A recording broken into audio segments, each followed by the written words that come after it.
Gold, trusted gold buyers. మీరు తాకట్టు పెట్టిన బంగారాన్ని విడిపించి ఈ రోజు ఉన్న మార్కెట్ ధరకు కొనబడను.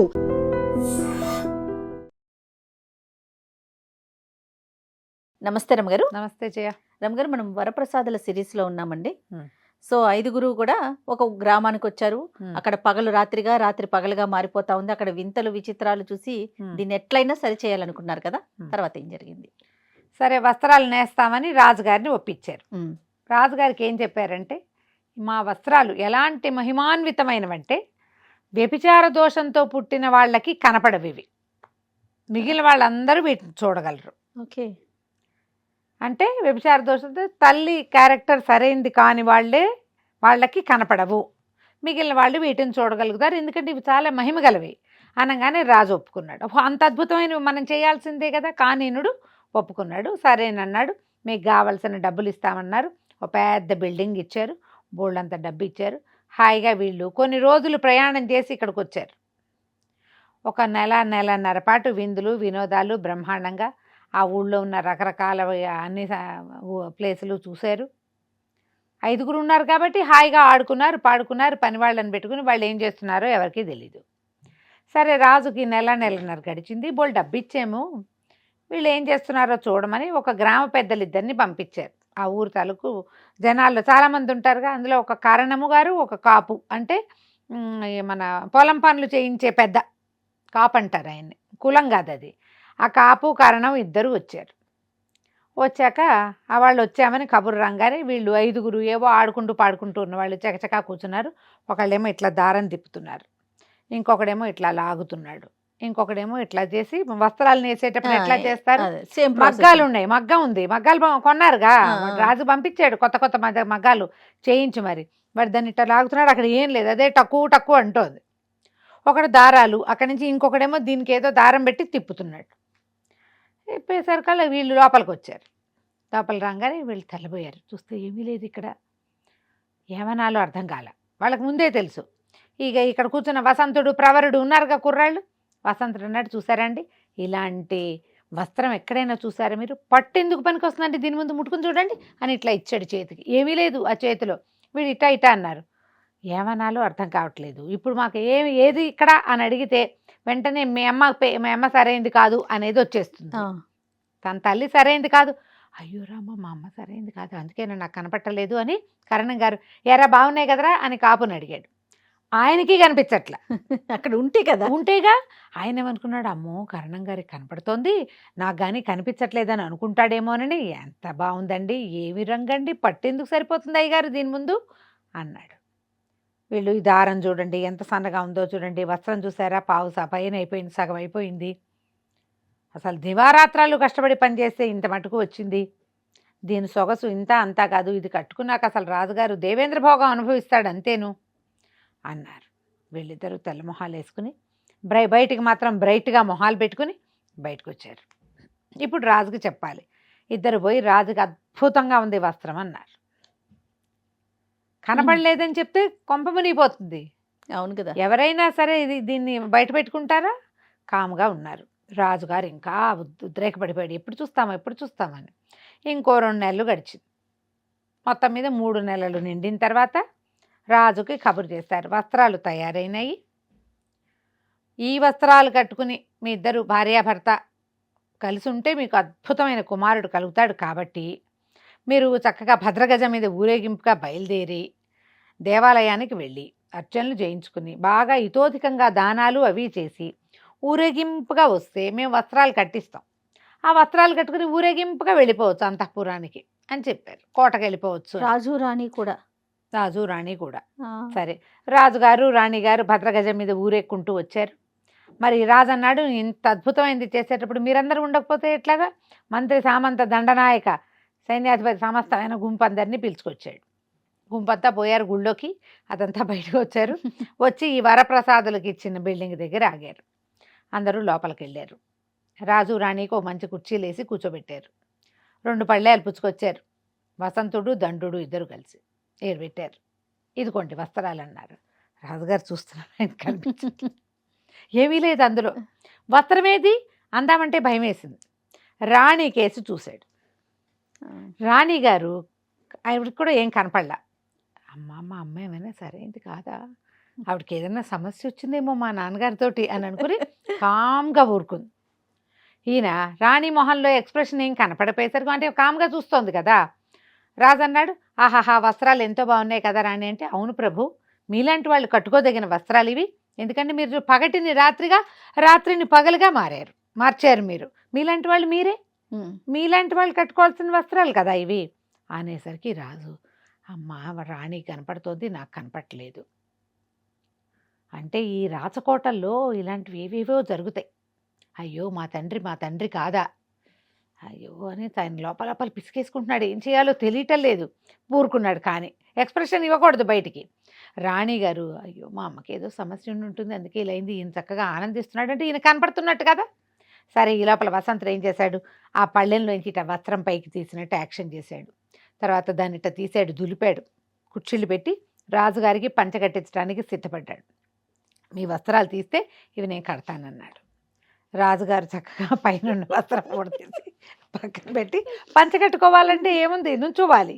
సరే, వస్త్రం కట్టుకున్నారు. ఆయన అదృష్టం బాగుండి లో వస్త్రం మాత్రం ఉన్నది. అయిందా, వస్త్రం కట్టారు. ఈ లోపల దాసి ఒక ఆవిడ వచ్చింది. ఈ దాసికి ముందే ఏర్పాటు చేసి పెట్టుకున్నారు రాణిగారి వస్త్రం కట్టించడానికి. ఈ రెండో పళ్ళెం మోసుకెళ్ళింది. రాణిగారిని లోపల తీసుకెళ్ళింది అభ్యంతర మందిరంలోకి. ఆవిడ కూడా చక్కగా వస్త్రాలు ఊడదీసి చీర కట్టింది, నటించింది. అక్కడి నుంచి స్తనవల్కలం, దానికి ఏమిటంటే వీళ్ళ వెనక్కి కట్టడానికి బ్లౌజ్ కాకుండా, అప్పట్లో బ్లౌజులు ఉండేవి కాదు కదా, సింగిల్ క్లాత్లే. వస్త్రం అది కట్టింది, ఇది వేసింది. రాజు రాణి ఒకళ్ళనొకళ్ళు చూసుకున్నారు, పైవేసింది. అసలు ఒంటి మీద నాకు కనపట్టలేదే మన కర్మ అనుకుని ఇద్దరు యువతలకు వచ్చారు. శబాష్ అనుకుంటారు, భలే ఉండే. అక్కడి నుంచి ఏనుగెక్కారు. మావటిపాడి కళ్ళు మూసుకున్నాడు. వాడికి ఏం చేయాలో తెలియదు. చుట్టూతా ఉన్న ప్రజలందరూ బీసుకుపోయి నుంచున్నారు. ప్రతివాడికి నాకు ఏంటి లేవు అన్నా, నాకు కనపడలేదు అన్నా, మీ అమ్మ అని వచ్చేస్తుంది. మాతృదేవత మీద అంత మాట నరమానవుడైనా పడగలరా? అసలు ఆడైనా మొగైనాను. అందరు బిక్క చచ్చిపోయి నుంచుని ఉన్నారు. గజం మీద ఊరేగుతూ వెళ్ళారు. ఆడవాళ్ళందరూ కూడా, ఈ పుర ప్రముఖులు, పెద్ద పెద్ద మేడల మీద ఎక్కిన ఆడవాళ్ళందరూ, పురస్త్రీలంతా ఈ అర్ధనగ్నంగా, అంటే కేవలం లో వస్త్రాలతో మాత్రమే కూర్చుని ఉన్న మిథునాన్ని చూసి ఏమనాలో తెలియక కళ్ళు మూసుకున్నారు. కొంతమంది దిగెళ్ళిపోయారు, ఇంకొంతమంది నోరు గాఠిగా మూసుకున్నారు, ఇంకొంతమంది ఎవ్వరూ మాట్లాడలే. ప్రజల్లో ఒక్కళ్ళు కిక్కురు మనల. రాజు రాణి ఇద్దరూ అంతఃపురానికి వెళ్ళిపోయారు. పోయి ఆయన అంతఃపురంలో మంచం మీద కూర్చుని రాజుగారు చెప్పాడు అనుకున్నాడనమాట, ఎంత తేలిగ్గా ఉన్నాయి వస్త్రాలు, ఒంటి మీద బట్ట ఉన్నట్టు కూడా తెలియట్లేదు. తేలికపాటి దేవతా వస్త్రాన్ని వాళ్ళు ఎట్లా నేశారు అనుకున్నాడు. అనుకుని రాణిని అడిగాడు, రాణి అందరిలో చెప్పలేకపోయాను, ఇంతకీ ఈ వస్త్రపు రంగు ఏమిటో చెబుదు. ఆవిడ తెల్లపోయి, అదేంటి మీకు కనిపించట్లేదా? కనిపించట్లేదు రాణి, మా మాతృదేవతని బయటేసుకోవాల్సి వస్తుందని అక్కడ నేను అనలేకపోయాను. ఈ రంగు ఏమిటో చెప్పు, నీ బట్టల రంగు కూడా నాకు తెలియటం లేదు, ఈ రెండు రంగులు ఏమిటో చెప్పబా అన్నాడు. అనగానే రాణికే ఉమ్మని కేకపెట్టింది, అయ్యో నాకు కూడా కనిపించట్లేదు మహాప్రభో అన్నది. అప్పుడు ఆవిడకి తెలిసింది తను చాలా లిమిటెడ్, అతి చిన్న లో వస్త్రంతో ఉన్నాను అని అర్థమైంది ఆవిడికి. కేవ్వమని కేకపెట్టింది, లోపల పరిగెత్తేసింది. ఏదో వస్త్రం చుట్టు పెట్టుకుని వచ్చింది ఏడ్చుకుంటూ. బయటకు వచ్చేసరికి రాజుకు ఒక డౌట్ వచ్చింది, ఏమిటి మా ఇద్దరికీ ఇలాంటిది ఎందుకు జరిగింది? ఇప్పుడు మొదట ఎవరైతే వస్త్రాలు చూసామని 3 సార్లు 4 సార్లు ఇన్స్పెక్షన్కి పంపారు కదా, ప్రతి ఇన్స్పెక్టరు అద్భుతం అన్నాడు, అందరినీ పిలిచాడు. చంపేస్తాను నిజం చెప్పకపోతే. ఎవరైనా దేవతా వస్త్రాలని కళ్ళతో చూసిన వాళ్ళు ఉన్నారా అంటే ప్రతివాడు నేల చూపులు చూస్తున్నారు. ఒక్కోడు మేము చూడలేదు ప్రభు అన్నారు. 8 మంది మేము చూడలేదు అనగానే ఒకళ్ళనొకళ్ళు చూసుకుంటే ముందు మీ అమ్మ అంటే మా అమ్మ అని అనుకోవడం కాదు. ఏమిటిది, ఎవరికీ కనపడకుండా ఉంటుందా? ఏడు మన దేశంలోనే లేరా పతివ్రతలు? నిర్ఘాంతపోయేసరికి దాసీలు 2-3 వచ్చారు. ప్రభు విడవడానికి వస్త్రమే లేదు అన్నాడు. అనగానే మెల్లిగా రోడ్డు మీద వాళ్ళని ఒక్కొక్కరిని సైనికుల్ని ప్రతి వాళ్ళు రాజు రాణి గారు లిమిటెడ్ వస్త్రంతో కనిపించారు.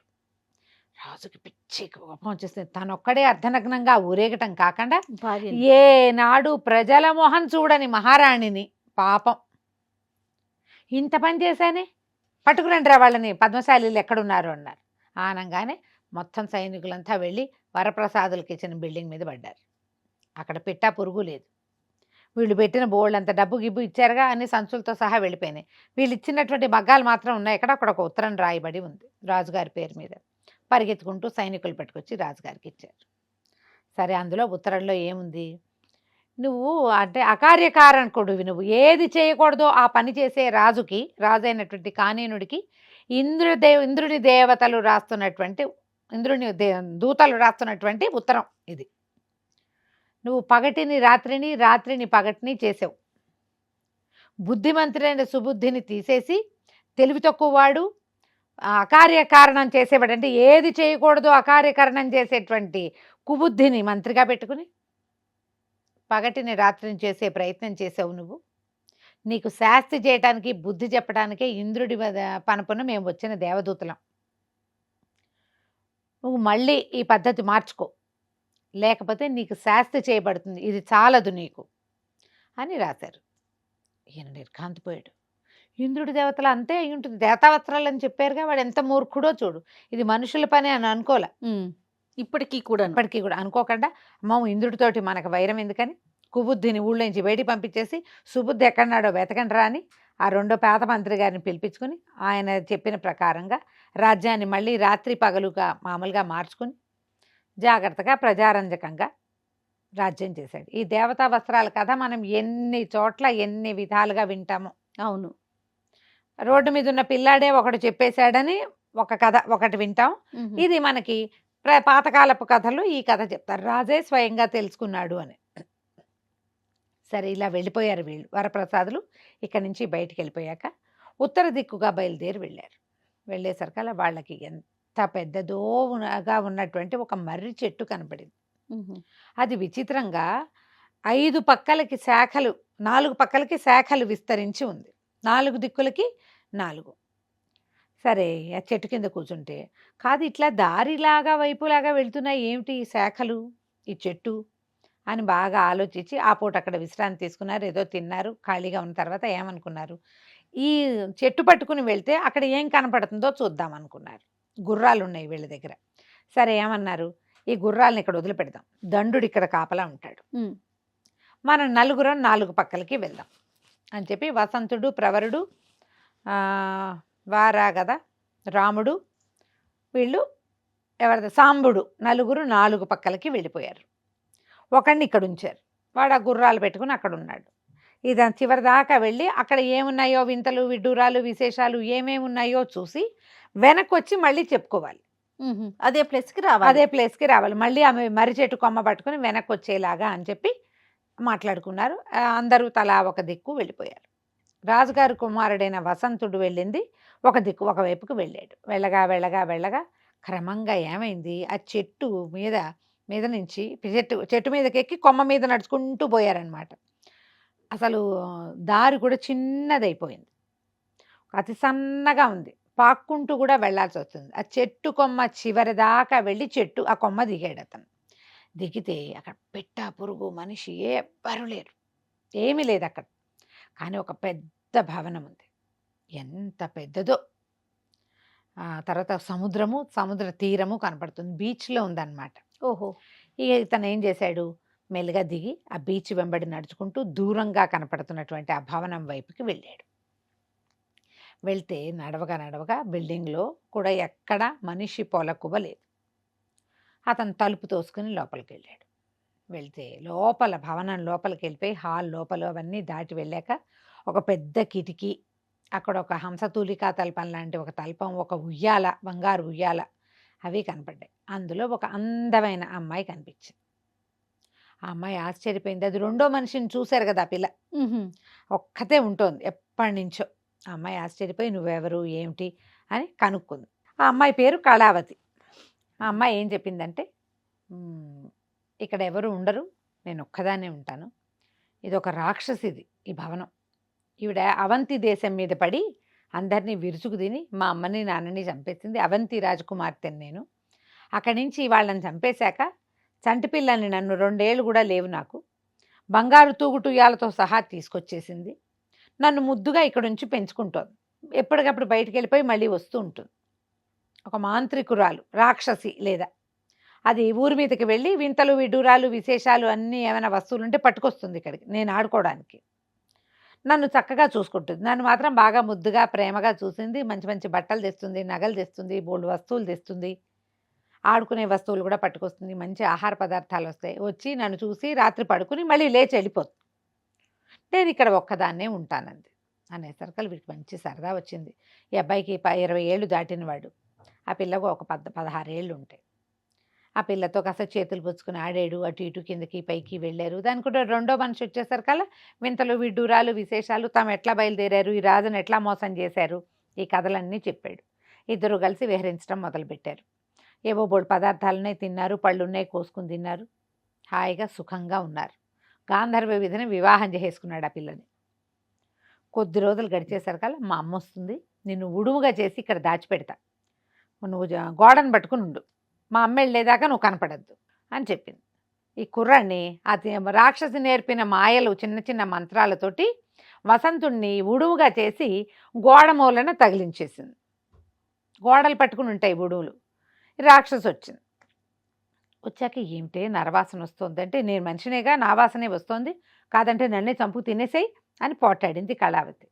రాక్షసి అయ్యో అయ్యో అది ఎందుకు చేస్తానే అమ్మా, నువ్వంటే ఎంతో ముద్దు ప్రేమ నాకు, నేను అట్లాంటివి ఏం చేయను, సరే పద అన్నం తిందామని ఇద్దరు కలిసి అన్నాలు తిన్నారు.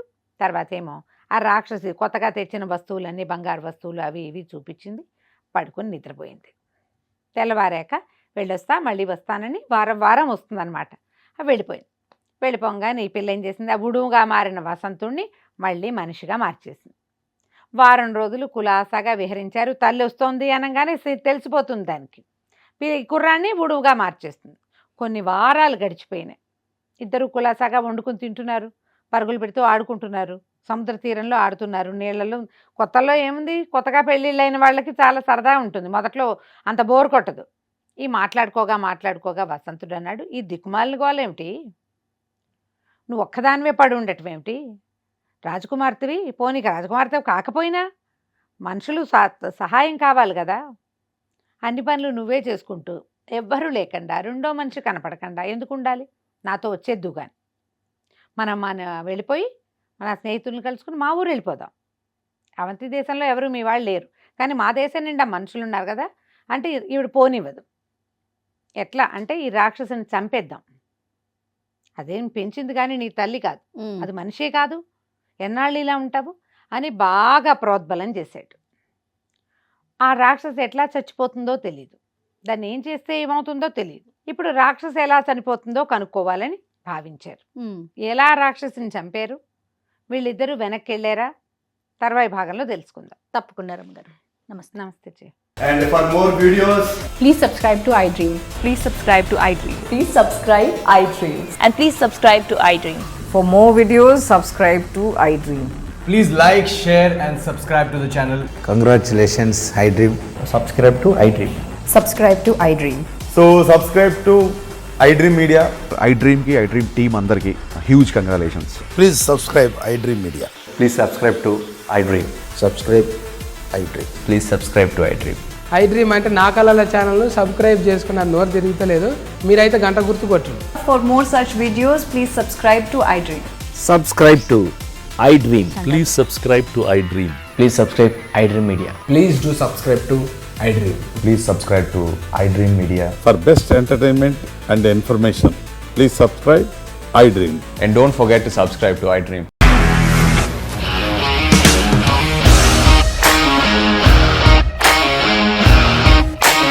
ఇండస్ట్రీలో కమిట్మెంట్ ఇష్యూస్ వస్తే నీకు కూడా వచ్చినట్టు మార్నింగ్ తీసుకెళ్ళాలంటే కొట్టి పడేసాడు.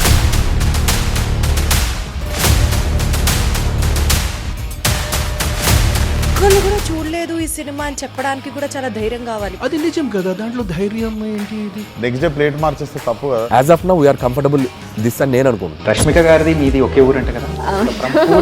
నీకు కోపం వచ్చిందంటే బాగా తిట్టేత్తరా? తిట్టేద్దామండి. నిజంగా గేమ్ ని ఎలా చేంజ్ చేయగలిగారు? ఏపీఎస్ఎఫ్సి వాళ్ళకి 6 నెలల్లో నేను 6 లక్షలు కట్టా. బిజినెస్ చేయాలనుకుంటే it is as difficult as riding a tiger.